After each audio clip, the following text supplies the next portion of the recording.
korang dekat luar sana tu, siapa yang suka sangat langgar Dew minyak hitam tu, kau tengok video ni. Hari ni ada satu biji kereta ni orang datang nak buat servis je niat dia. Tapi alangkah nasib buruknya, bila kita pergi kat kereta dia, kau tengok apa jadi. Bukan main peladak lagi Ini mesti selalu ni kat langgar Dew ni. Aku geram betul lah dengan customer macam ni. Dah tak betul pakai kereta, jagalah minyak hitam. Ni lagi-lagi owner ni baru buat top set. Dia tak jaga minyak hitam. Pasal ni saya akan angkat balik ni. Orang tak percaya cakap aku. Ni kau tengok ni. Ni berapa Dew dia? 335/97. Kau tengok sekarang ada berapa?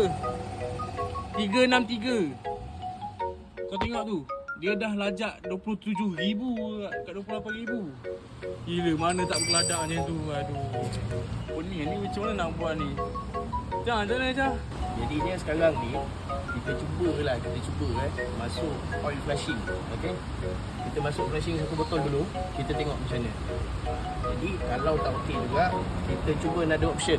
Option nombor 2 yang mana kita buka bawah cover atas ni, kita buka oil sab bawah, kita cuci daripada atas.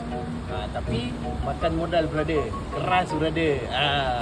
Pada korang kat luar sana tu yang suka lajak Dew tukar minyak hitam tu, korang kena mengingat benda mudah je. Sampai masa hantar bengkel tukar. Tak susah pun. Tak tahu nak tukar kat mana. Datang bengkel kita tukar kat sini. Macam-macam